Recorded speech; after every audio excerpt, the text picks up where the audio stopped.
A hearing about blue states and red states is a fiction that is being driven in this country, that somehow we have this tribalistic fight that is causing our problems. And that's not it. In fact, that is the problem. Because unfortunately, most red states have blue cities. And that's where the crime is. If you want to look at in 2023, the large cities with the most homicides per 100,000 people. Number 1 was New Orleans, Louisiana. Number 2 was Memphis, Tennessee. Number 3 was St. Louis City. Number 4 was Baltimore City. Number 5 was Washington, D.C. You should be cheering a 57% decrease in crime, robbery, a 58% decrease in homicide. There are people in D.C. alive because the Guard is there, and not a single Democrat is saying, that's good. Not a single Democrat is saying, we're glad those people are alive. Instead, they're saying, take them off the street and let the murderers run free. Blue city chaos and tragedy, how the Trump administration is addressing human costs of soft crime policies. Dear God, we continue in this nation to deepen partisan divide and to undermine the truth that we share common cause, common purpose, and even common sense. In a bipartisan way, we have worked year after year to invest in the resources that keep our communities safe. And now I'm sitting in a hearing that somehow wants to pit red against blue as if they're not Republicans and Democrats that live in every county and every state. And all of us want the same thing, which is lower crime in our communities. I may be the person in this committee that has made a decision in my life about 25, 30 years ago to move into a very high crime neighborhood. I have friends that have died by gun violence. Mentees of mine have died by gun violence. And I'm telling you right now, pitting us against each other in this false fight narrative that we don't share that common urgency and can't find common ground. This committee right now is having a hearing that is not about finding common ground and working to find solutions, but driving a false divide based upon a false pretext that somehow places that vote for one party over another are more dangerous, and that's just not true. The murder rate, this is truth data, the murder rate in states that voted for Donald Trump have actually exceeded the murder rate in the states that voted for Kamala Harris, and every year since from 2000 to 2023. Over the course of this century, the average murder rate in Trump voting states is 50% higher than in Harris voting states. Do we really want to talk about crime in that manner? Since 2000, the top 10 murder rate states have been dominated and reliably places that have voted for Republicans. The red state murder rate was 33% higher than the blue state murder rate in 2021 and 2022. 2022 was the 23rd consecutive year that murder-plagued states that voted for the president in this past election have higher rates. 8 out of 10 states that had the highest murder rate in 2022 voted for. I could go on and on and on. This is not constructive to the work we have to do. Anybody who's had the tragedy of losing people they love don't care about our partisan fights. They care about us finding solutions. And we have done that on this committee before. Donald Trump signed the First Step Act into law. Joe Biden increased COPS grants higher than any other president in the modern era. I am so exhausted by hearings like this that are far more about posturing to our political divide than trying to create common ground. Let me tell you about common ground. I've worked with some of my colleagues across the aisle to do things like surge funding. Last Congress, me and Republican colleagues on this committee introduced legislation that would establish more resources for law enforcement agencies to hire, retain, and train detectives to deal with what is a national problem, which is homicide clearance rates. There are evidence-based strategies that will keep us safer. A hearing about blue states and red states is a fiction that is being driven in this country, that somehow we have this tribalistic fight that is causing our problems, and that's not it. In fact, that is the problem. That we in this country have not understood that we belong to each other, that we share common ground, that we have common values, and that there are strategies that we could be pursuing as opposed to fighting each other. The kind of partisanship that's toxic in this nation is what we saw with one of the president's first act. To take criminals who beat police officers, criminals who beat them so savagely, people like Brian Sicknick died, and then to pardon those police officers for particularly partisan reasons. That's unjustifiable and something that should bring us all together. The pretext for this hearing is a farce.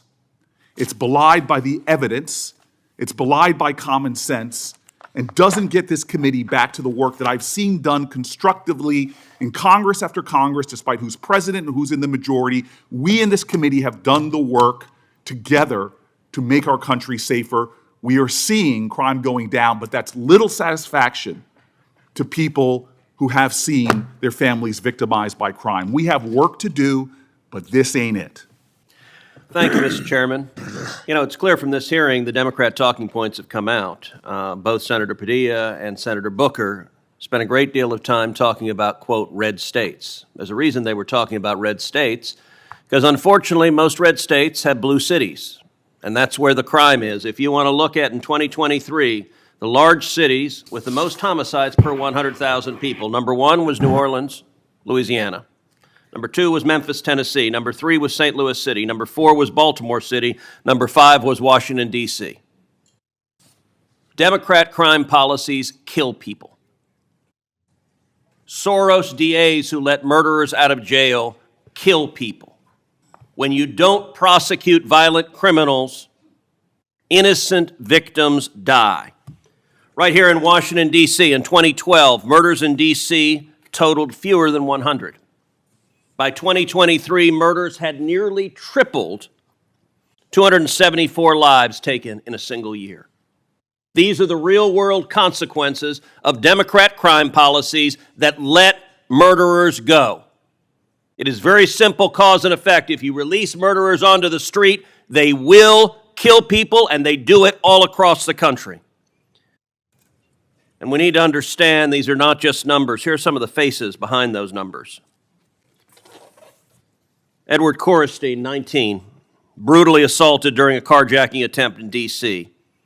Eric Tarpinian Jakim, 21, a young congressional intern gunned down in the capital city. Honesty Cheadle, 3 years old, just a toddler, killed by stray gunfire. Sarah Lynn Milgram, 26, and Yaron Lachinsky, 30, Israeli embassy staffers newly in love on the verge of engagement, brutally murdered. Mike Gill, 56, a husband, father of 3. Former Trump administration official shot in cold blood during a D.C. carjacking rampage. These aren't just names. These are sons and daughters, husbands and wives, parents and grandchildren.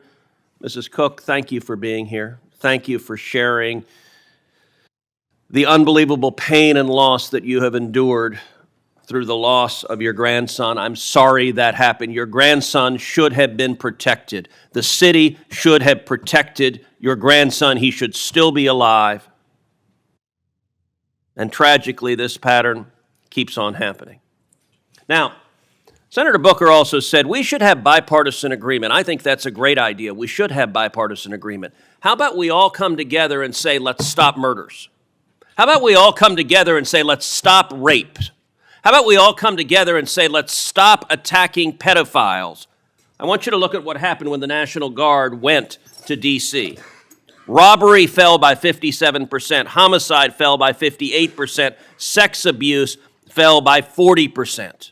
Those are real results. And Detective Pemberton, if you would tell this committee what was the effect of the 2022 Comprehensive Policing and Justice Reform Law, and what would the benefit be for the people of D.C. if Congress passes my Clean D.C. Act? Thank you, Senator Cruz, and thank you for introducing the Clean D.C. Act, which repeals the Comprehensive Policing and Justice Reform Act. It is unquestionably one of the worst pieces of legislation, public safety legislation I've ever seen, and it has completely dismantled and destroyed the Metropolitan Police Department to the tune of more than 800 police officers short. It has eliminated their bargaining rights. It has eliminated their due process rights. It has changed the use of force policy so that facts unknown to officers can be used against them in charging them criminally. criminally.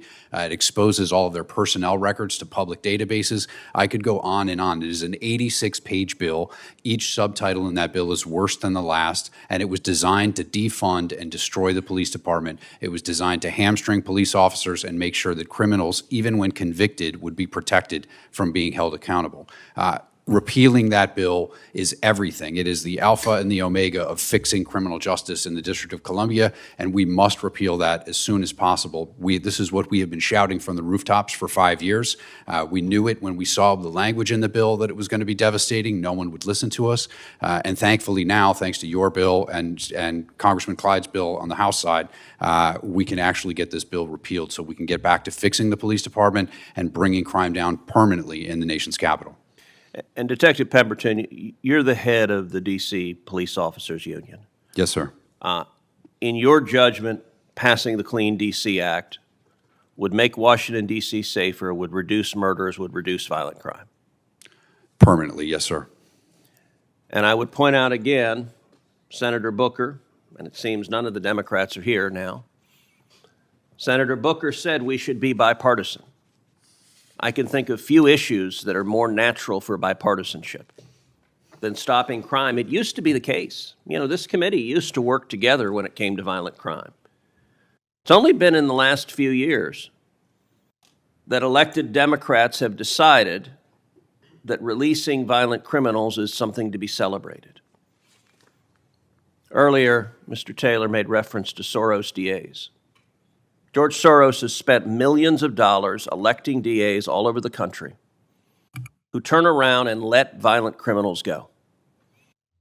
The Democrat Party unleashed the crazy with the Abolish the Police movement. And the Abolish the Police movement wasn't just in the abstract.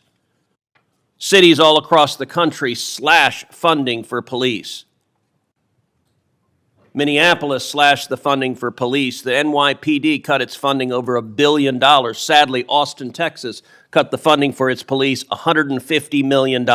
When you take police off the streets, people die. There's a direct cause and effect, but there are two ways to abolish the police. One is going after the police themselves, which Democrats have decided that is their party position. But the second way you abolish the police is you put in place Soros DAs who just won't charge anyone. That means the police cannot do their job because when they arrest a murderer, a Soros DA turns around and lets them go. When they arrest a carjacker, a Soros DA turns around and lets them go. And for the life of me, I do not understand why Democrats are not celebrating the reduction in crime. Go back to the reduction in crime in D.C.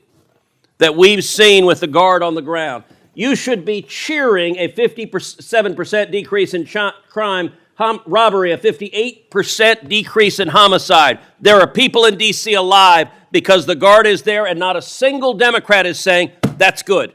Not a single Democrat is saying, we're glad those people are alive. Instead, they're saying, take them off the street and let the murderers run free. Senator. That's not serving anybody.